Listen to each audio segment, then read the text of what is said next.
porque vamos começar. Todos os domingos desse mês de novembro, pela manhã, nós vamos estar falando do esfriamento espiritual e do reavivamento que nós queremos pedir a Deus. Eu tenho convicção de que Deus nos dirigiu até aqui, a esse momento que nós estamos começando.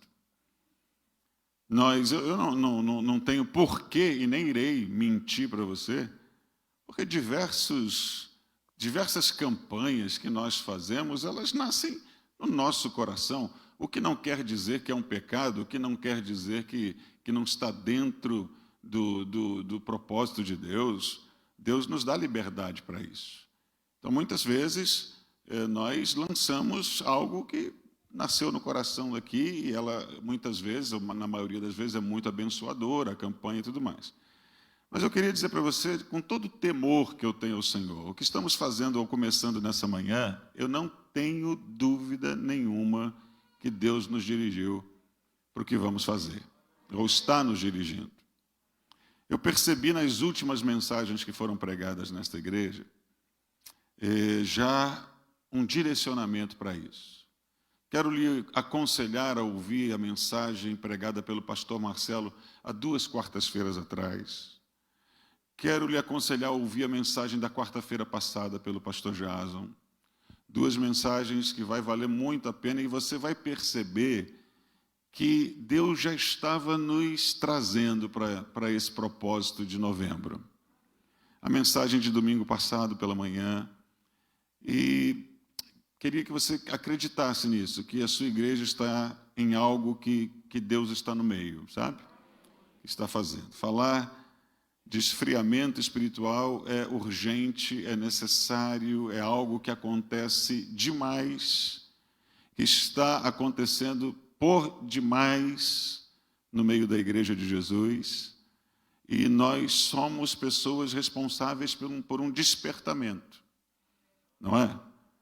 Eu, depois que terminei de pregar a mensagem desse primeiro culto de hoje, eu falei, meu Deus, eu não estou acostumado a terminar mensagens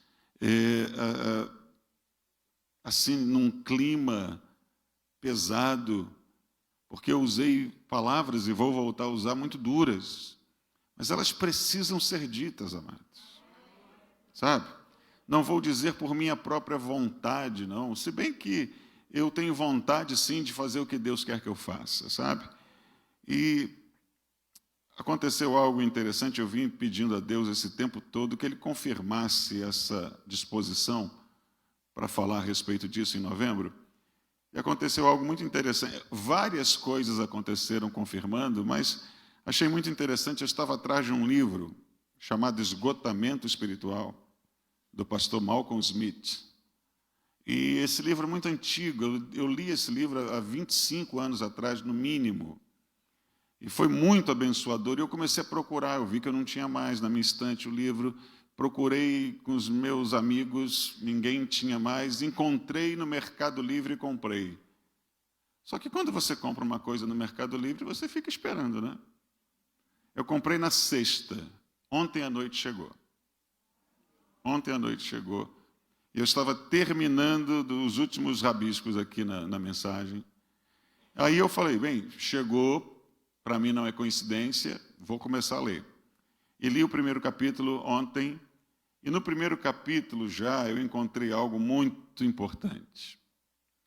Encontrei, eu aconselho você a ler, se você puder achar o livro, Esgotamento Espiritual, pastor Malcolm Smith. Ele começa dizendo no livro que ele começa narrando algumas experiências sobre pessoas com quem ele encontrou, isso já há 25 anos atrás, ou 30 anos atrás, que estavam já passando por um esfriamento espiritual na vida deles. E entre essas experiências, ele conta de um pastor chamado Jack, que ele encontra numa lanchonete em Londres. E ele fala que esse pastor, ele está diferente, ele está perdido no seu olhar, nos seus pensamentos, ele está cínico, ele está crítico das coisas de Deus. E esse pastor Jack, de repente, no meio da conversa deles, ele diz o seguinte: Malcolm, eu estou falando sério. Você prega sobre o amor, mas sabe que ninguém fará o que você está dizendo. E eu não sei se eu posso falar em nome de todos os nossos pastores aqui, mas falo em meu nome, às vezes eu tenho essa impressão. Ninguém está ouvindo o que a gente está falando. Ninguém vai fazer o que a gente está dizendo. Você sabe que ninguém fará o que você está dizendo. Fiquei olhando as pessoas ontem no culto. Concordam com você, abanam a cabeça afirmativamente e gritam expressões de louvor a Deus. Fazem fila para apertar sua mão, dizendo como elas foram abençoadas. Mas, antes de chegarem em casa, já estarão mexericando, brigando, traindo os amigos, porém, ele diz com sarcasmo, graças a Deus nem fumam nem bebem. Amados, o homem não está tão errado assim. Ele está gelado na fé. Ele está frio. Mas é um pastor que teve as experiências dele. E como eu disse, nós às vezes aqui achamos a mesma coisa. Que nós pregamos, nós gastamos um tempo pesquisando. Eu aprendi que quando você pesquisa de um, como eu sempre pesquiso de vários pastores para as mensagens, mas quando você pesquisa de um, é plágio. Quando você pesquisa de 10, é pesquisa. E eu não sei quais os efeitos estes cultos poderão produzir sobre a sua vida. Mas eu sei que Deus está determinado a nos ajudar nesses dias. Sabe? Eu não sei se daqui a 1 hora ou menos você vai se levantar, dar as costas para esse púlpito, descer as escadas, se apoiar no corrimão novo. Você viu o corrimão novo? E você pegar o seu ônibus ou o seu carro e você simplesmente deletar tudo que você ouviu ou sentiu nesta reunião. Eu, sinceramente, espero que não. Eu espero que você deixe Deus lhe ajudar. Principalmente você que admite estar precisando de ajuda no seu esgotamento, no seu cansaço espiritual, no seu esfriamento das coisas de Deus. Abra, por gentileza, a sua Bíblia em João capítulo 6. Os versículos que eu vou ler estarão na tela, mas caso você queira anotar, anote. Caso você queira abrir a Bíblia, abra, fique à vontade. A fonte ficou um pouquinho pequena, mas eu acho que você deve conseguir ler. Nós vamos começar por aqui, que é um texto emblemático, nós conhecemos bem. Quando Jesus, depois de pregar um sermão absolutamente verdadeiro, como sempre foi, Jesus choca até mesmo os seus discípulos com o sermão que ele prega. Jesus vai falar de vínculos, de aliança, de compromissos que até agora eles não faziam ideia, não conheciam. E Jesus, antes mesmo, ele vai falar àquele povo que eles são filhos do diabo, porque nós somos filhos daquele a quem fazemos as vontades. E se nós fazemos a vontade de Deus, nós somos filhos de Deus. Mas Jesus diz lá em João 8:44, se não me engano, vós sois filhos do diabo, que é vosso pai, porque vocês querem fazer a vontade dele. Jesus, ele não veio passar a mão sobre a nossa cabeça e nem tentar nos dar um conforto que não era para ser. Jesus veio anunciar uma verdade. E essa verdade, ela é a verdade. Nós, em 2020, quase 21, habitantes do século 21, nós somos pessoas que nos damos o direito a questionar tudo e todos.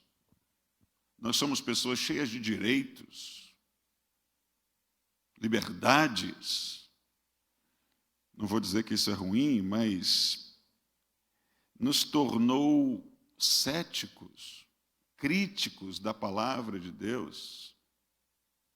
Esse tempo tem nos tornado pessoas que se acham em condição de pôr em xeque certas expressões bíblicas. Você já achou esse texto de João 6? Aqui, depois que Jesus prega o discurso considerado difícil de ouvir, diz o texto: à vista disto, à vista do que ele pregou, muitos dos seus discípulos o abandonaram. Repita comigo: muitos dos seus discípulos fizeram o quê? O abandonaram. E depois o que diz? E já não andavam com ele. E já não andavam com ele. Eu sei que há muito tempo vocês têm ouvido que Jesus ele está breve a chegar, a voltar. Nós sabemos disso e nós concordamos com isso. Em breve Jesus virá. Mas acontece que parece que nesses últimos tempos nós temos visto mais e mais sinais se acumulando a respeito do fim de todas as coisas. E eu penso que, como igreja, nós não podemos nos calar. Existem evidências cada vez maiores que nós estamos vivendo o princípio do fim. Não necessariamente o fim, mas o tal do princípio do fim. Tempos difíceis, tempos de apostasia. Sabe o que significa? Apostasia é a renúncia da fé. Perceba que em todo momento nós não vamos estar falando, quando falarmos de esfriamento e necessário reavivamento, nós não vamos estar falando de quem está lá fora. Nós não vamos estar falando de quem não quer nada com Deus. Não. Porque esses nunca foram quentes para poder esfriar. Não é? E aqui, quando se fala de apostasia, de renúncia da fé, fala-se de alguém que já teve. Alguém que já esteve dentro, que já esteve no caminho. Para você abandonar alguma coisa, você tem que ter tido antes. E isso é notório nos dias atuais. Não verbalizado. Não dito, porque quem um dia já foi quente, quem um dia já foi temente a Deus, ainda nutrem e talvez venham a nutrir até o fim de suas vidas um certo respeito e um certo temor. Existem palavras que tais pessoas elas não vão formalizar, elas não vão montar essas frases por algum tipo de respeito. Elas não vão dizer, eu te abandono. Elas não vão dizer, eu não ando mais contigo. Elas não vão dizer, Deus, Pai do Senhor Jesus Cristo, eu não quero mais nada contigo. Elas não vão dizer isso, mas na prática, que é de fato o que interessa, na prática, nas coisas que faz, ou que fazem, ou nas coisas que deixam de fazer, está dito, está revelada a apostasia, o esfriamento. Ou seja, estamos dizendo que o que Deus diz, a sua palavra, não nos interessa. É o que está entre linhas. De que a palavra de Deus, que deve ser a conduta de uma vida com Deus, não nos interessa. que ainda estamos sob uma capa de religiosidade, mas por pouco tempo. Esses tempos do fim serão dias muito difíceis, que vão piorar a cada dia mais. Vai estar aí na tela, Mateus capítulo 24, palavras do Senhor Jesus aí, que vão dizer: não tivessem aqueles dias sido abreviados. Sabe o que significa abreviar? Se o Senhor não tivesse interrompido, se o Senhor não tivesse se metido no meio da situação, se o Senhor não tivesse feito alguma coisa para diminuir, para encurtar aquele período, não tivessem esses dias do fim, sido abreviados, ninguém, você sabe o que quer dizer ninguém, né? Ninguém seria salvo. Mas por causa dos escolhidos. E se você tem certeza de ser um escolhido, por favor, me diga amém. Mas por causa dos escolhidos, tais dias, esses dias, serão abreviados. De tão difíceis que serão, dias onde permanecer na fé será quase impossível, Deus vai abreviar. E nós louvamos a Ele por isso. Também vai estar aí na tela 2 Timóteo capítulo 4, palavras do apóstolo Paulo ao seu filho na fé, Timóteo, quando ele diz, de 1 a 5, conjuro-te perante Deus, Timóteo, eu te ordeno, perante Deus, e Cristo Jesus, que há de julgar vivos e mortos pela sua manifestação e pelo seu reino. Prega a palavra. Timóteo, prega a palavra. Insta, que quer dizer apenas insista em pregar a palavra. Persevere em pregar a palavra.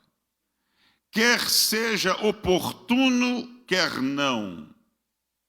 Hoje, ou há tempos atrás, eu sempre preguei que você deve ser um evangelista, você deve anunciar a Jesus, mas que você deve sempre procurar os melhores momentos para fazer isso, porque é uma questão de inteligência. É uma questão de ser mais aceitável.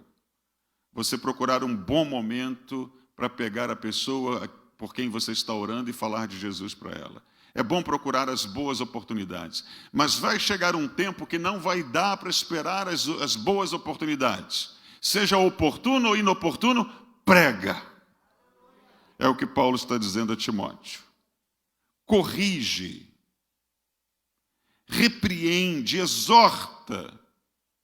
3 verbinhos que geralmente não são muito simpáticos a nós. Mas eu digo, irmãos, nós devemos ansiar por quem nos corrija, por quem nos repreenda e por quem nos exorte. Principalmente quando for feito do jeito que termina o versículo, dizendo, com toda longanimidade e doutrina. Exorta, repreende com paciência. Nós procuramos, como pastores, exortar, ensinar. O que mais que eu falei? Exorta, repreender com paciência, com palavras de mansidão. Jesus não repreendia ninguém dando bolachas. Jesus repreendia com graça, não é? Como deve ser. Mas é a instrução de Paulo a Timóteo, faça assim. Depois ele vai dizer o seguinte no verso 3, pois haverá tempo, ouça isso com atenção porque esse tempo já chegou. Pois haverá tempo que não suportarão a sã doutrina. Vai chegar um tempo, Timóteo, em que as pessoas não vão conseguir ouvir a doutrina sadia, a doutrina de Cristo, a coisa certa. Haverá tempo em que não suportarão a sã doutrina, pelo contrário, cercar-se-ão de mestres segundo as suas próprias cobiças. Ou seja, vão procurar mestres, vão se associar a pessoas que preguem aquilo que elas querem ouvir, que é confortável aos seus ouvidos e consciência. Vão procurar se adequar a um evangelho conveniente às suas necessidades. Mas isso não existe. Só existe um evangelho. Verdade, amados? E o texto é interessante porque o Paulo usa o exemplo que eles vão cercar-se-ão de mestres segundo as suas próprias cobiças, como que sentindo coceiras nos ouvidos, ou no ouvido, nos ouvidos.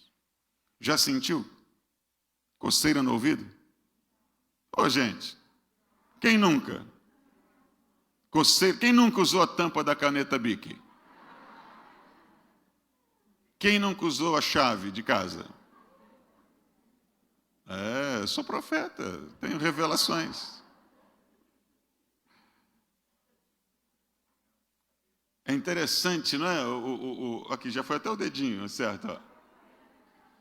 É interessante o exemplo da coceira do ouvido, porque coceira no ouvido não dá para você ficar parado, né?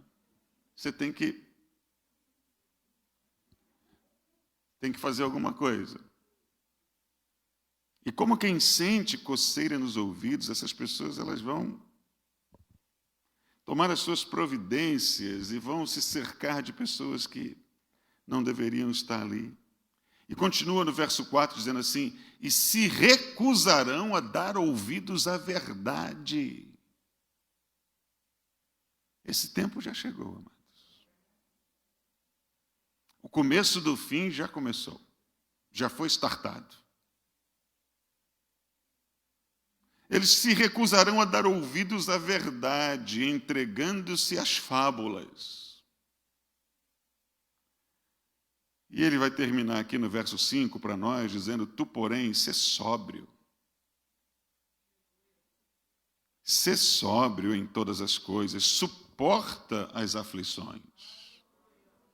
Porque, embora, Timóteo, vai haver uma turma que vai pregar que não há aflições, elas existem, e você as suporte, por favor.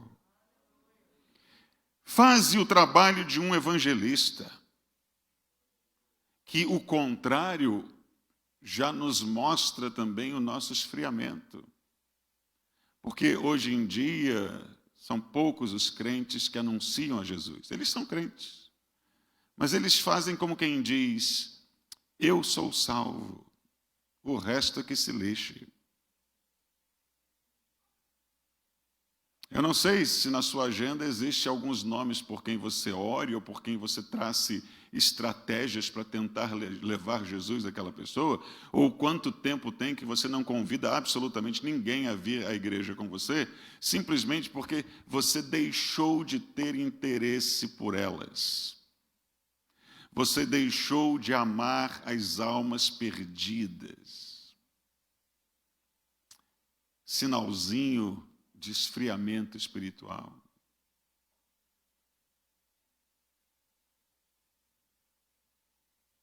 Cumpre cabalmente o teu ministério, cumpre completamente o teu ministério. Mateus 24, a partir do verso 10, vai dizer assim para nós: nesse tempo, muitos hão de se escandalizar, trair e odiar uns aos outros. Novidade para alguém?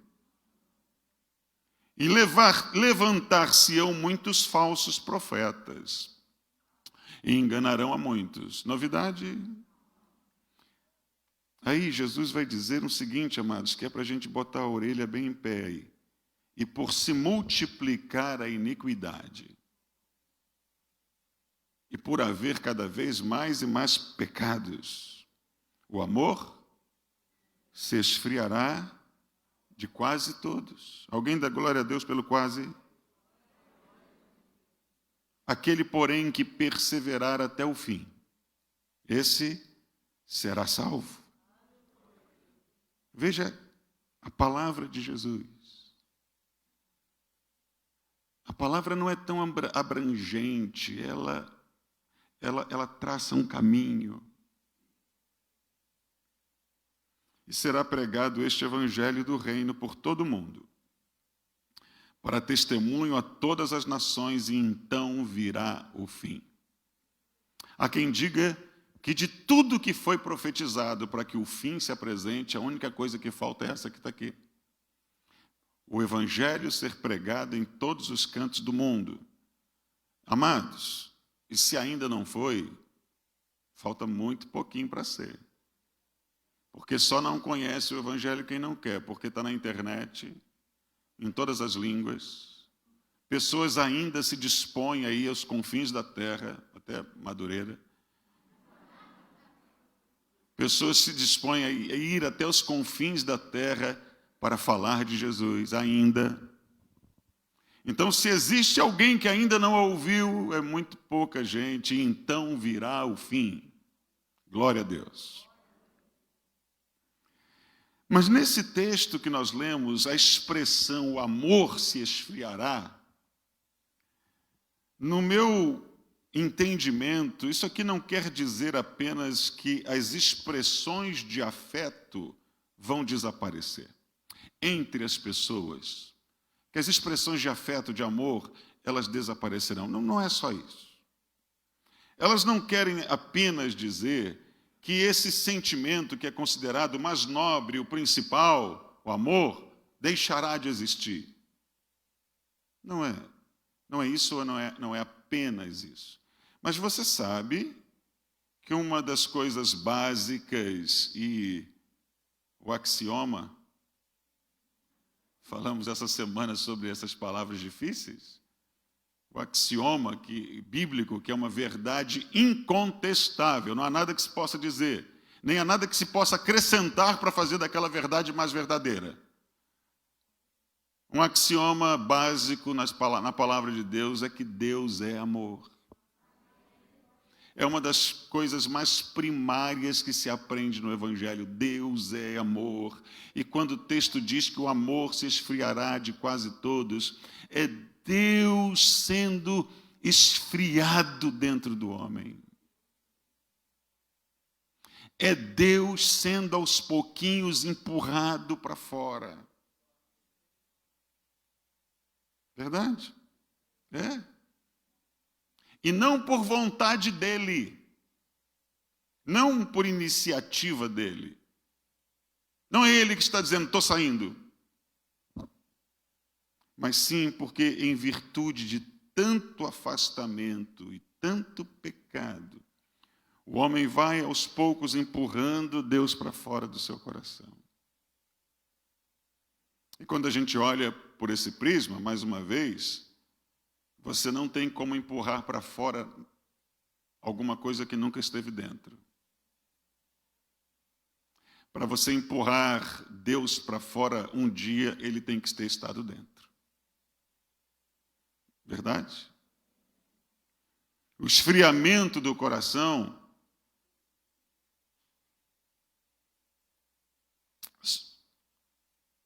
só pode haver, onde um dia o coração já foi quente. Você deve ter ouvido já, e no sentido figurado, nós precisamos crer nisso, que existe uma chama no altar do seu coração, que não pode ser apagada. Existe um fogo no altar do seu coração, no seu espírito, que não pode ser apagado.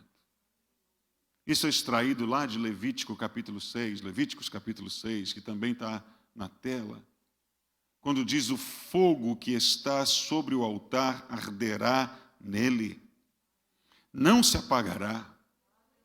Mas o sacerdote, sabe o que o fogo não está aceso eternamente ali, uma chama eterna por si só, mas vai dizer: o sacerdote acenderá lenha nele cada manhã.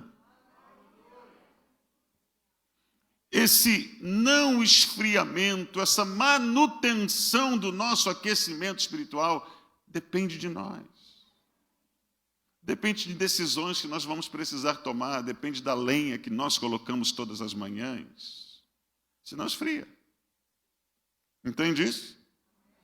O sacerdote acenderá a lenha nele cada manhã, e sobre ele porá em ordem o holocausto, e sobre ele queimará a gordura das ofertas pacíficas. O fogo, leia comigo, o fogo arderá continuamente sobre o altar, não se apagará. Essa é a vontade do meu Deus, que esse fogo jamais apague. E quando eu li esse texto esses dias, imediatamente eu fui remetido a um outro texto bíblico que contém o mesmo verbo. E você conhece muito bem, que são 2 discípulos apagados caminhando para Emaús. Conhece bem a história, não? Apagados, frios, decepcionados, reclamões, desesperados, sem esperança. Depois que tudo acontece, eles convidam Jesus para não passar à frente, mas entrar com eles em casa, e Jesus parte o pão. E no partir do pão, Jesus é reconhecido por eles, porque até então, caminhando 11 quilômetros, eles não conseguiram reconhecer quem é que estava falando com eles, apenas reclamavam e vomitavam toda a decepção com aquele que foi crucificado, e eles achavam que era o Senhor. E no partir do pão, Jesus desaparece da presença deles, e eles caem em si, e eles vão dizer: não nos ardia o coração quando ele pelo caminho nos falava.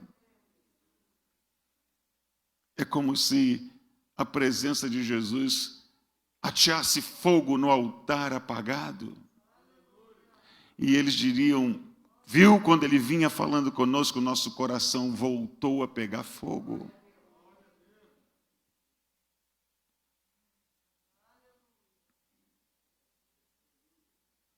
A chama não se apaga do dia para a noite, amados. Você sabe disso? Um esfriamento não nos abraça do dia para a noite. Vem vindo, a chama começa a se apagar. Vai se apagando, vai diminuindo. Sabe como? Algumas possibilidades para você.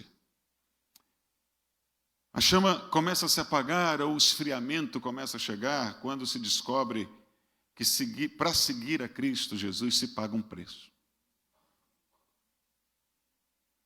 Seguir a Jesus é bem diferente que escolher um clube para torcer por ele. Porque se o Fluminense dependesse da minha torcida, estaria bem pior do que está. Eu soube até que não está mal, né?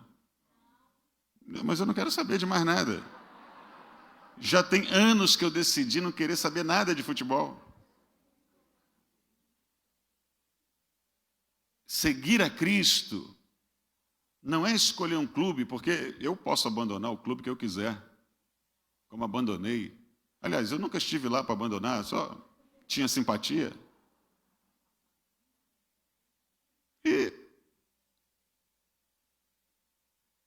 com Jesus a gente não se une por simpatia.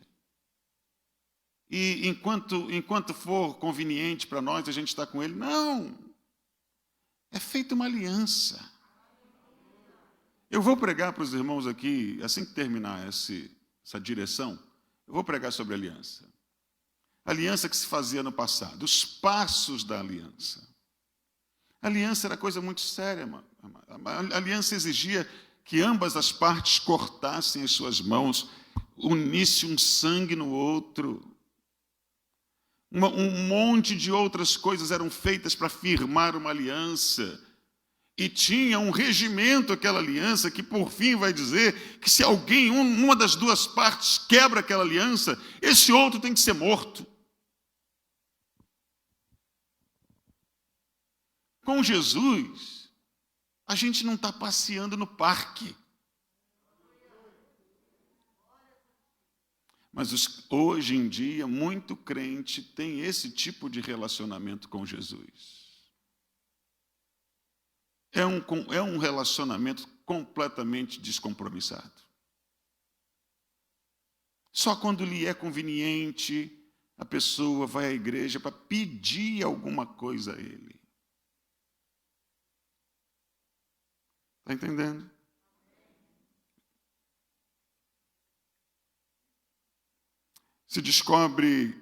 É quando se descobre que seguir a Cristo, ou para isso paga-se um preço. Alguns começam a esfriar aí.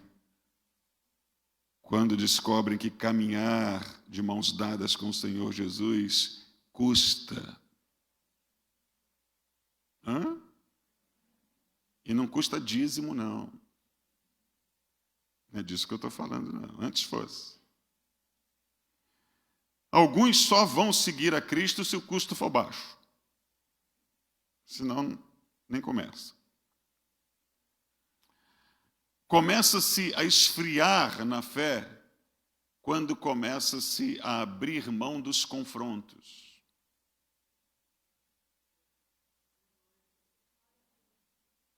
Você sabe que o diabo continua por aí, né? Sabia? Continua por aí. O homem ou a mulher esfriada, não sei se existe essa expressão, mas que se esfriou na fé, elas não querem o combate, o confronto mais. O diabo chega, oi, seu diabo, você fica à vontade. E às vezes não é só contra o diabo, mas é principalmente contra a nossa própria carne. Quando a nossa carne se levanta com seus desejos, com as suas vontades, a própria pessoa já não esboça mais reação nenhuma, porque ela está fria na fé. Quando a Bíblia nos diz resistir ao diabo, se diz para resistir é porque ele virá. E ele não virá com tridente, ele virá com bandejas.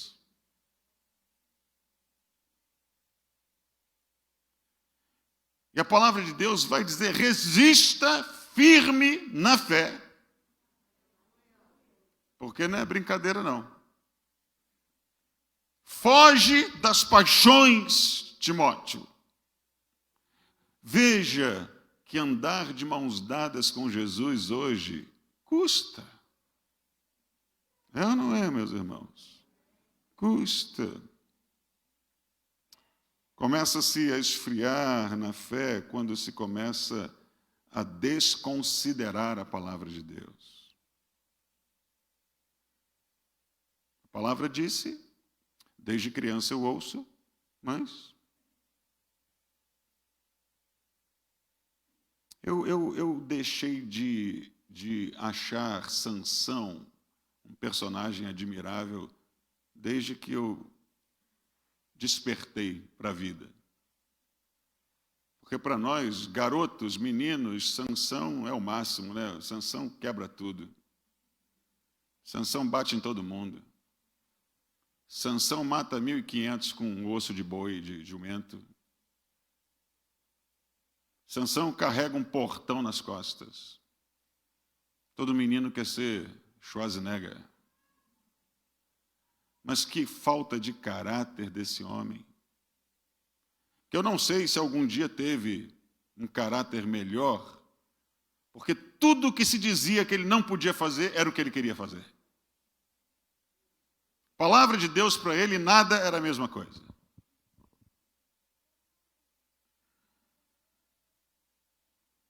Está entendendo isso, amados? E talvez a coisa mais cruel e complicada para nós é quando o tempo passa e ele exerce sobre nós aquele poder que ele tem de esfriar. Quando você fez o último churrasco que você fez e você acendeu lá o carvão, ele não está queimando até hoje, né? O tempo passou e vai apagando. A não ser que você alimente aquele fogo. Assim como Salomão, porque Salomão começa tão bem, amados. O início de Salomão é tão bonito. Quando Deus diz para Salomão, me pede o que você quiser pedir, e Salomão pede sabedoria, como você conhece, porque ele se declara um incapaz, ele se declara sem condições de ser rei, de administrar aquela situação, de guiar aquele povo. Ele não falou aquilo de caso pensado. Ele não falou aquilo dizendo já dentro de si, vou impressionar a Deus com o que eu vou dizer. Não, nós não podemos enganar a Deus. Nós não temos como enganar o Senhor. Quando ele falou de todo o coração. Deus admirou o que ele falou. Deus até deu mais do que ele pediu, porque ele falou o que falou. Mas o tempo passou. E que desastre foi o tempo na vida de Salomão. Que desastre que foi. Quando você começa, o esfriamento também nos abate, quando você começa a fazer concessões e começa a adequar o cristianismo às suas conveniências. Você não é crente como todo mundo é. Você é crente à sua maneira. Aí não tem jeito. O gelo vai descer sobre a sua fogueira. Não tem jeito. Também é quando não se entende que andar com Cristo é uma caminhada diária de mãos dadas com Ele. Onde constantemente há um inimigo que precisa ser resistido, porque ele quer lhe matar. E essa morte começa quando ele consegue lhe convencer a soltar a mão do Senhor. E um consequente afastamento começa a acontecer. Você conhece, sabe o que está escrito em Mateus capítulo 7, 13 e 14, quando diz, entrai pela porta estreita. Amados, Jesus não veio nos enganar. Jesus não veio nos pregar a mensagem mamão com açúcar. Não veio. Jesus não veio na pretensão de reunir o mundo inteiro a caminho do céu.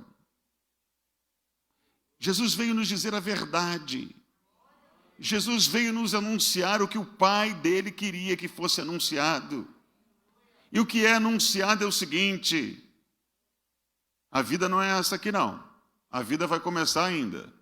E é uma beleza de vida. Mas, gente, por causa de vocês, o caminho é estreito, a porta é apertada. Pouca gente acerta com ela. Eu fico preocupado com essa expressão bíblica, porque diz que a porta é larga e o caminho é espaçoso. Não? Diz sim. Está aí. A porta é larga, o caminho é espaçoso para quem se perde. É como se Jesus estivesse dizendo, o mundo vai lhe oferecer tantas vantagens. O mundo, em determinado momento, vai lhe parecer tão mais atraente do que qualquer outra coisa. E a porta é larga. E é que nem metrô às 6 horas da tarde, você entra e sai sem saber que saiu e entrou. O pessoal te leva para fora e te empurra para dentro. Já andei muito, amados. Metrô às 6 horas da tarde. Jesus. Fui liberto disso. Porta larga, caminho largo.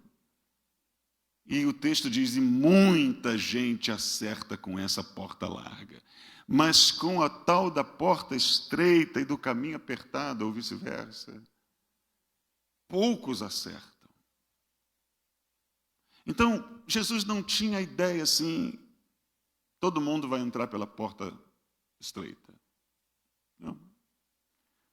Mas ele nos ensinou e nos comissionou a pregar a porta estreita, a convidar aqueles que são filhos de Deus a irem na direção da porta estreita, do caminho apertado. Isso que significa que existe custo, existem dificuldades, não é tranquilidade. Um dia nós receberemos. Um dia nós vamos ver o nosso Senhor face a face. Um dia nós vamos entender o que nem olhos viram, nem ouvidos ouviram, e homem nenhum jamais imaginou. Um dia, mas antes desse dia chegar, é porta apertada, é caminho estreito. Não é muito fácil.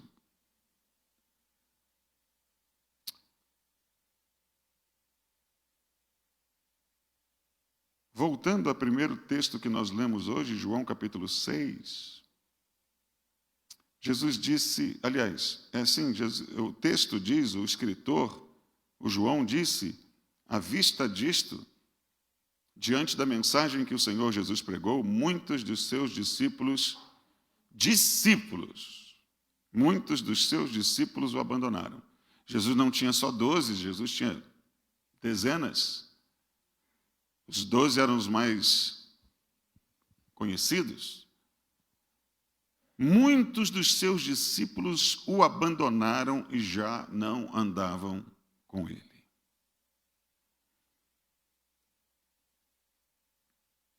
Depois disso aqui, Jesus vai perguntar, quando a notícia chega até ele, é levada até ele, um dos seus discípulos vai chegar para dizer, Jesus, o senhor foi pregar essa mensagem? O pessoal disse que vai embora.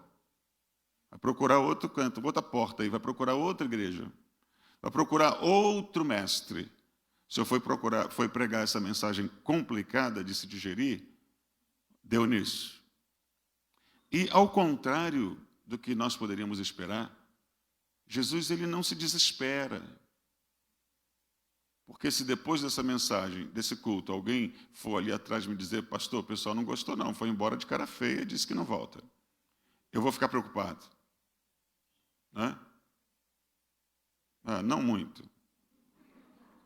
Não, pensando bem, não vou ficar nada preocupado. Mas Jesus, ele não fica preocupado. Jesus, ele até se sai com outra que surpreende todo mundo. Ele diz assim, tem muita gente indo embora. Vocês também não querem ir, não? É como se Jesus estivesse dando uma sugestão para eles. Vocês também não querem ir, porque eu não estou aqui preocupado com o rol de membros da minha igreja. Jesus estaria dizendo. Eu não estou preocupado se eu tenho 3 mil, 5 mil, 50 mil. Eu tenho uma verdade para anunciar. E as pessoas precisam conhecer essa verdade e tomarem as decisões que elas quiserem tomar. Não é assim, gente?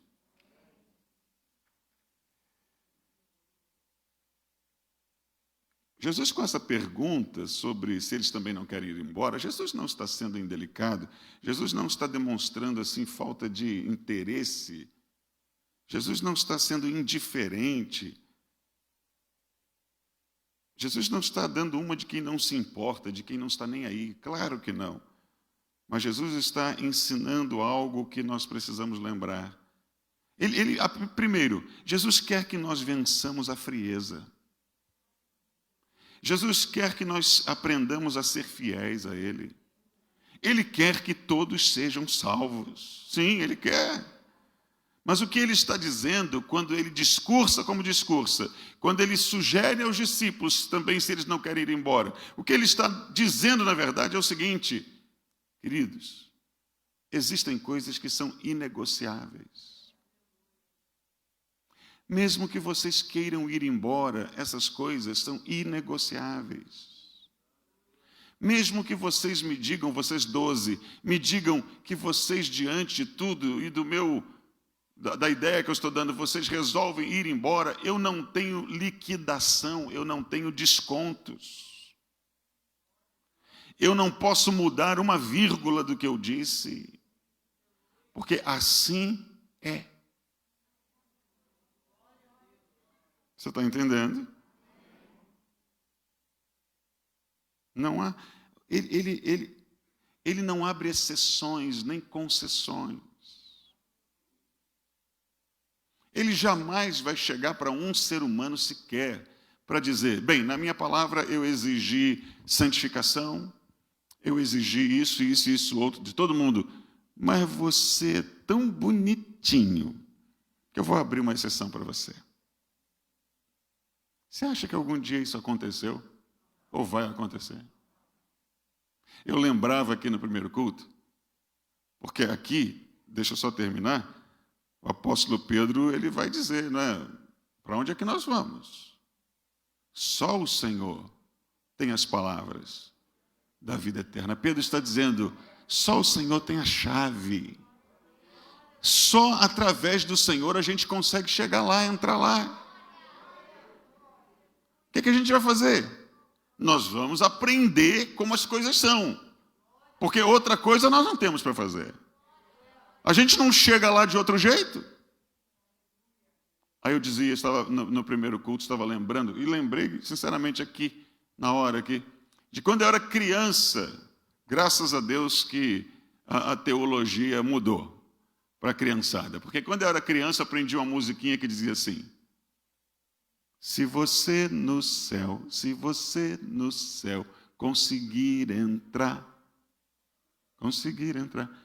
abra um buraquinho para eu passar.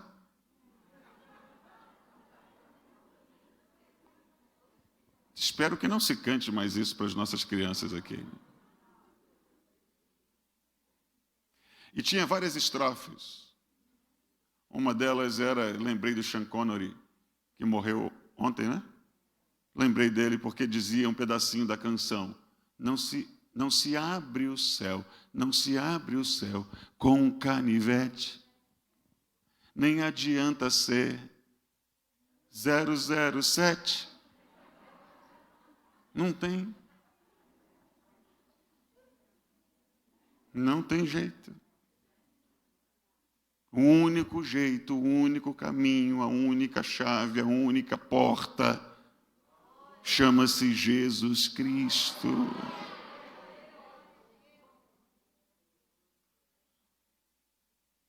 À vista disso, muitos dos seus discípulos o abandonaram. Que coragem. E já não andavam com ele. Então perguntou Jesus aos 12, porventura quereis também vós outros retirar-vos? Respondeu-lhe Simão Pedro, Senhor, para quem iremos? Tu tens as palavras da vida eterna. E ele termina dizendo, e nós temos crido e conhecido que tu és o Santo de Deus. Você já creu que ele é o Santo de Deus? Quanto mais tempo passa, você tem conhecido isso, descoberto cada vez mais. Verdade? Para quem iremos? Para quem você está indo? Se você aceita um esfriamento espiritual na sua vida, para quem você está indo? Me diga, por favor. Para onde você vai? Muitos, e os seus discípulos, muitos não andavam mais com ele. Com quem você anda?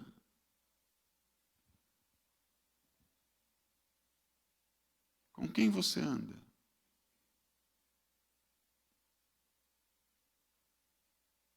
Porque salvação e vida eterna só através de Cristo Jesus. Nós temos crido e conhecido. Amados,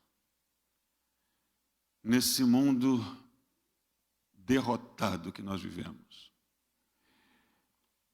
esse vai esfriar, o melhor que vai poder lhe acontecer é ser chamado para protagonizar Frozen. Porque você vai esfriar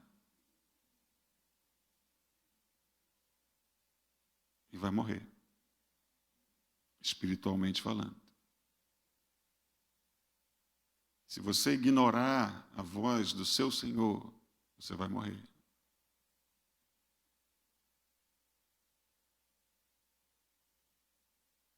É tempo, graças a Deus, é tempo de nós voltarmos.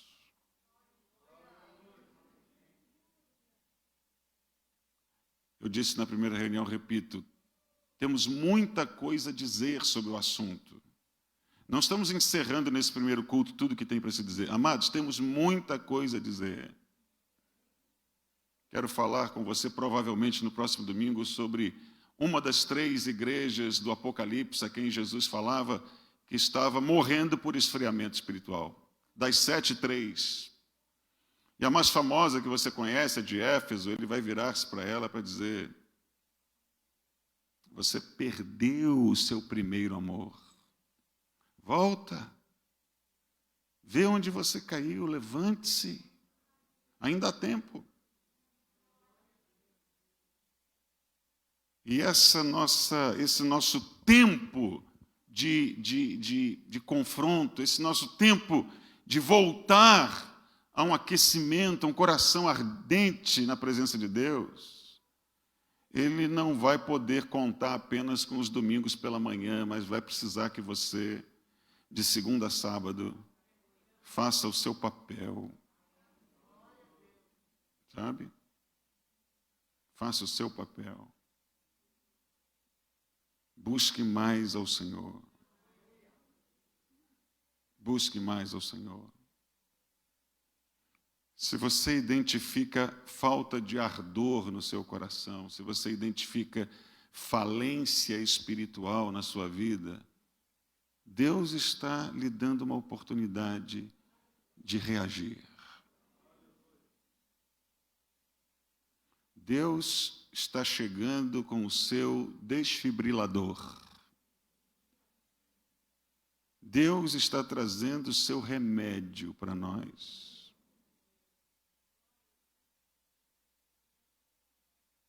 Eu tenho a impressão e o desejo de que nesses nossos cultos de domingo pela manhã, em novembro, Deus faça acontecer coisas aqui no nosso meio. É verdade. E eu creio que Ele vai. Eu amo a nossa igreja, amados. Eu amo a nossa igreja. Eu sei que essa é a igreja que eu seria membro dela, porque eu sei o quanto é saudável. Perfeita não, mas saudável. O quanto ela deseja ser melhor do que é. Eu sei disso. E eu não posso aceitar mais certas coisas em mim mesmo. Convido você também a voltar ao confronto, a pegar o diabo pelo colarinho, a bater na sua própria carne, a deixar de ser um derrotado sempre que a carne se levanta, mas começar a ser vencedor. Mesmo que você não seja o vencedor perfeito, mas o nosso Deus quer ver em nós reação. Eu sempre criei numa coisa, e depois de muito tempo eu achei um pastor também importante, não eu, mas um, que tinha importância, relevância no Brasil, que disse a mesma coisa. Eu fiquei feliz. Que o mundo diz que de boas intenções o inferno está cheio, né? Mas eu sempre criei que Deus leva em conta as intenções. Eu dizendo para o meu Deus: Senhor, Tu sabes que eu fiz de tudo, de que eu lutei, mas no fim, tomei uma rasteira, Senhor. Mas Ele viu o esforço, e Ele leva isso em consideração. Não que isso nos dê uma licença para demonstrar esforços falsos, que, como eu já disse, Deus não é enganado por nós. Deus está vendo o seu esforço, ou a sua total apatia. Ele está vendo. E é hora, amados, de sermos uma igreja melhor, de sermos uma igreja ardente, fervorosa, mais fervorosa. Eu estava louvando a Deus com vocês aqui. Aí quando o grupo de louvor parava de tocar e de cantar, a gente ouvia aquelas vozes saindo pelas máscaras, não é? Abafadas. Eu não vejo a hora de você vir sem máscara e a gente voltar a ouvir aquele barulho dentro dessa igreja, não é? Você sente falta disso? Eu sinto falta disso. Não que isso signifique muita coisa, porque aí por trás dessa máscara pode haver uma pessoa incendiada e é isso que nós precisamos.